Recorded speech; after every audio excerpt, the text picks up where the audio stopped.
Hello friends, आप सबका स्वागत है मेरे यूट्यूब चैनल शिवांगी मिश्रा पे। और आज हम पढ़ेंगे पियर्सन कॉन्सेप्ट जो एक्सप्लेन करता है hard and soft acid and bases को। इसको शुरू करने से पहले आप सब मेरा पहला प्रीवियस लेक्चर्स को भी देखिए, जिससे आपको एसिड बेस के अंदर जो दूसरे कॉन्सेप्ट्स आते हैं अलग अलग साइंटिस्ट ने दिए हैं वो भी अच्छे से क्लियर हो जाए, क्योंकि कहीं ना कहीं उससे रिगार्डिंग भी क्वेश्चंस पूछे गए हैं प्रीवियस CSIR नेट में। तो आइए शुरू करते हैं आज का टॉपिक।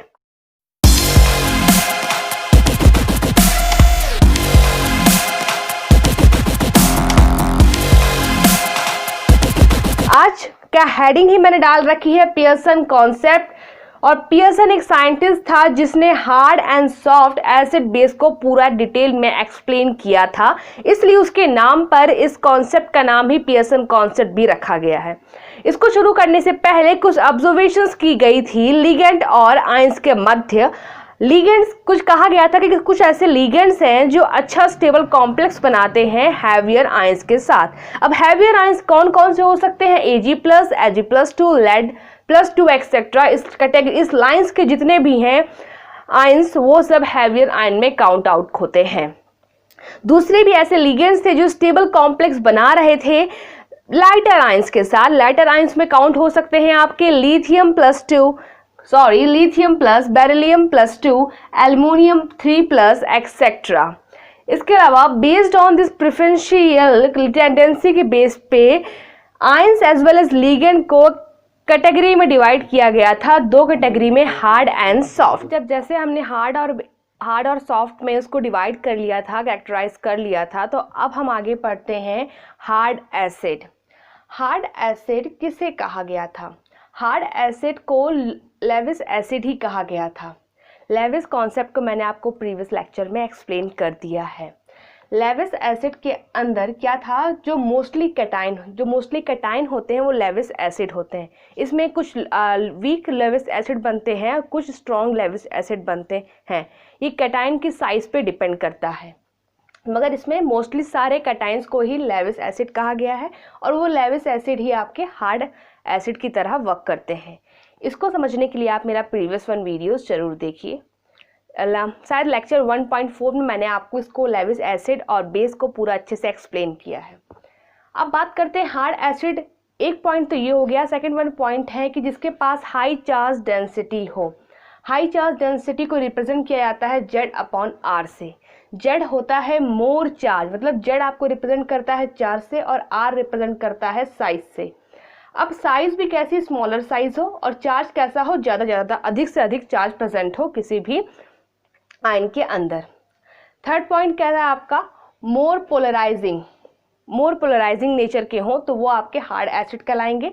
हायर चार्ज डेंसिटी हो तो वो हार्ड एसिड कहलाएंगे।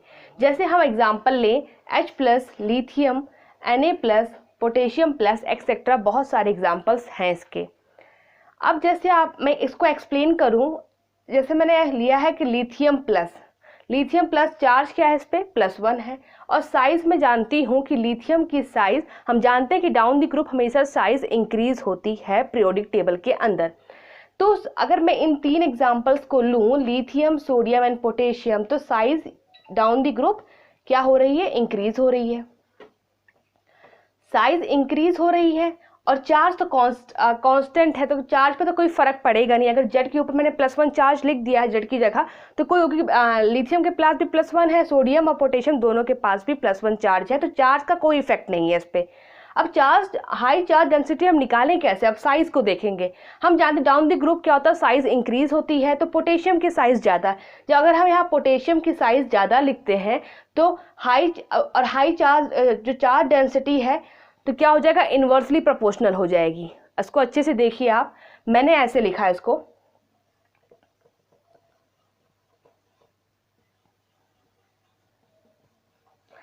Charge density is directly proportional to Z, right, and inverse directly proportional to किसके हो गई? Z के हो गई, और इनवर्सली प्रोपोर्शनल टू किसके हो गई? R की हो गई।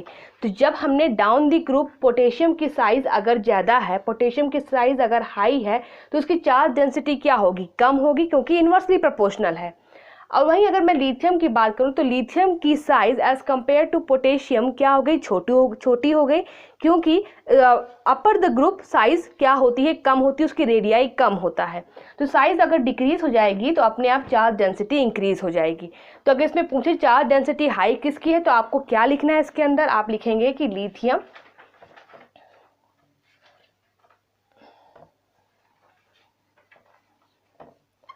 लिथियम की charge density higher than sodium और सोडियम की charge density higher than potassium. कई बार चार्ज डेंसिटी पे भी क्वेश्चन आता है तो आपको ऐसे सॉल्व आउट कर लेना होता है कि लिथियम की सबसे ज़्यादा होगी, पोटेशियम सोडियम की उससे कम और पोटेशियम की सबसे कम। तो आपको ये अच्छे से समझ में आ चुका होगा कि चार्ज डेंसिटी को कैसे एक्सप्लेन करना है और क्या होती है, साथ ही साथ उसका हार्ड एसिड से कैसे लिंक है। ये सब कैरेक्टरिस्टिक प्रॉपर्टीज़ हैं आपकी हार्ड एसिड की, कि लोइस एसिड होगा तो हार्ड एसिड होगा, हाई चार्ज डेंसिटी होगी तो हार्ड एसिड होगा, मोर पोलराइजिंग नेचर का होगा, जितने भी आयंस हैं तो वो हार्ड एसिड। हम बात करते हैं सॉफ्ट एसिड के बारे में कि सॉफ्ट एसिड को क्या कैरेक्टरिस्टिक प्रॉपर्टीज है सॉफ्ट एसिड को पता करने की। सॉफ्ट एसिड की बात करें तो जो लार्जर कैटायन होते हैं, बात तो लोइस एसिड की हो रही है मगर यहाँ पर कैटायन कैसे होंगे, लार्जर साइज के कैटायन्स होंगे, तो वो सॉफ्ट एसिड की तरह वर्क करेंगे। इससे प्रीवियस मैंने हार्ड एसिड की बात की थी, उसमें भी लेविस एसिड की बात ही हो रही थी मगर वहां पर स्मॉलर साइज के कैटायन की बात हो रही थी। सेकेंड पॉइंट है कि इसका जिसके पास लो और even zero positive oxidation state हो, लो हो या बहुत ही मिनिमम ऑक्सीडेशन स्टेट हो या फिर जीरो तक हो ऑक्सीडेशन स्टेट मगर पॉजिटिव डायरेक्शन में पॉजिटिव में हो, तो उसको ऑक्सीडेशन स्टेट अगर उसकी हो तो उसको हम सॉफ्ट एसिड कहते हैं। वही मैंने हार्ड एसिड की बात की थी तो वहां पर बताया था मैंने आपको कि साइज आप क्या बोलते हैं, पॉजिटिव चार्ज में ऑक्सीडेशन स्टेट आपकी हाई हो, लो नहीं हो, वहां पर हाई जो ऑक्सीडेशन स्टेट के होंगे जितने भी आपके एसिड्स वो आपके हार्ड एसिड में काउंट होंगे। अब यहाँ पर इजिली पोलराइजेबल है नेचर का, ये इजिली पोलराइजेबल पोलर नेचर के होते हैं और पोलराइजेबल होते हैं। एग्जाम्पल के रूप में हम लोग ले लें तो क्या क्या है आपके, oxygen, nitrogen, chlorine, bromine, iodine, copper plus, Ag plus, Au plus, Hg plus etcetera, बहुत सारे मेटल्स, नॉन मेटल्स सब काउंट होते हैं आपके एज सॉफ्ट एसिड्स के अंदर। मगर कुछ ऐसे भी एसिड्स होते हैं जो ना सॉफ्ट हैं और ना ही आपके हार्ड है, मतलब बॉर्डर लाइन पे रहते हैं कि आप उसे ना हार्ड में काउंट कर सकते हैं ना सॉफ्ट में काउंट कर सकते हैं, तो उनको हम बोलते हैं बॉर्डर लाइन एसिड्स बोलते हैं। एग्जाम्पल्स में उसमें कौन कौन से आते हैं आपके, Fe+2 इज आयरन+2, कोबाल्ट+2, निकल+2 और CO+2 और साथ ही साथ बात कर सकते हैं तो जिंक+2। तो ये सब आपके क्या है, सॉफ्ट एसिड है और बॉर्डर लाइन। सॉफ्ट एसिड के बाद अब हम बात करते हैं हार्ड बेस और सॉफ्ट बेसिस के बारे में। हार्ड बेसिस वही लेविस बेस ही होते हैं that prefer combine with the hard acid. तो ये आपने देखा कि हार्ड जो बेस है वो लेविस बेस ही हार्ड बेस कहलाते हैं और वो प्रेफर करते हैं कंबाइन करना किसके साथ, हार्ड एसिड के साथ। तो मतलब हार्ड जो है वो हार्ड के साथ ही एक पेयर बनाना चाहता है। दूसरा, species can not be easily polarisable, ये पोलराइजेबल नहीं होती हैं। पोलराइजेबल मतलब पोलर मतलब आपके दो पोल्स होंगे पॉजिटिव और नेगेटिव, तो ये species can not be easily polarisable मतलब पोल्स बनाने में ये सक्षम नहीं होती हैं हार्ड बेसिस की स्पीसीज। एग्जाम्पल के रूप में है अमोनिया NH3। अब बात करते हैं सॉफ्ट बेस के बारे में, तो वो भी लेविस बेस ही है that prefer to combine with the soft acid, वो प्रेफर करेगा किससे कंबाइन होना चाहेगा, सॉफ्ट एसिड के साथ। तो मतलब सॉफ्ट के साथ कंबाइन होना चाहता है, हार्ड के साथ कंबाइन होना चाहता है। और इसके अंदर स्पेशल क्वालिटी क्या है, ये इजिली पोलराइजेबल होते हैं, ये पोलर्स की फॉर्म कर लेते हैं। एग्जाम्पल इसमें आप ले सकते हैं एनिलीन और पिरिडीन। जो एनिलीन होता है, एनिलीन रिंग क्या होती है, एरोमेटिक रिंग होती है। एरोमेटिक रिंग की वजह से, बेंजीन रिंग प्रेजेंट होने की वजह से वो ईजिली पोलराइजेबल नेचर के हो जाते हैं।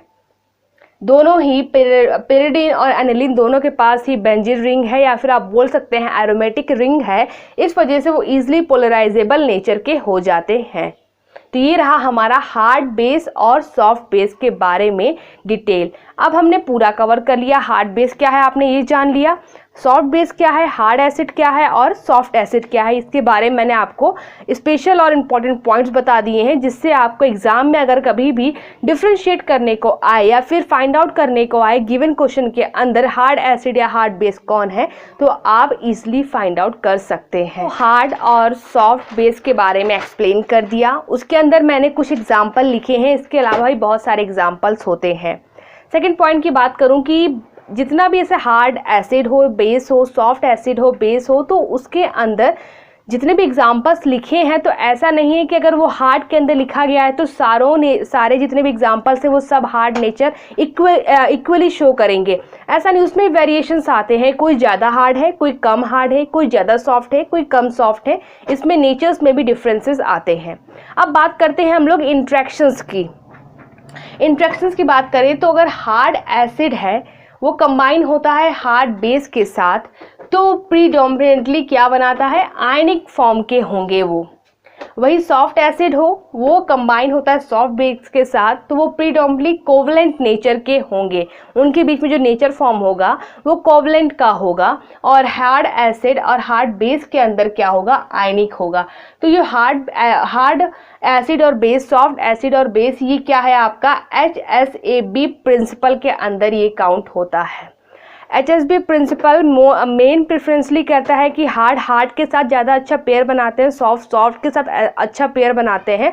प्रेफरेंसली में कहता है, प्रेफर करता है उस चीज़ को, मगर वो ये नहीं कहता है कि हार्ड और सॉफ्ट के बीच में पेयरिंग नहीं होगी, हार्ड एसिड सॉफ्ट एसिड के बीच में नहीं होगी, या हार्ड बेस और सॉफ्ट बेस के बीच में पेयरिंग नहीं होगी। उनके अंदर भी होगी, मगर अगर प्रेफरेंस की बात करें तो आपको हार्ड के बीच में और सॉफ्ट के बीच में ज़्यादा अच्छा आयनिक और कोवलेंट बॉन्ड की फॉर्मेशंस होती हैं या नेचर शो करते हैं।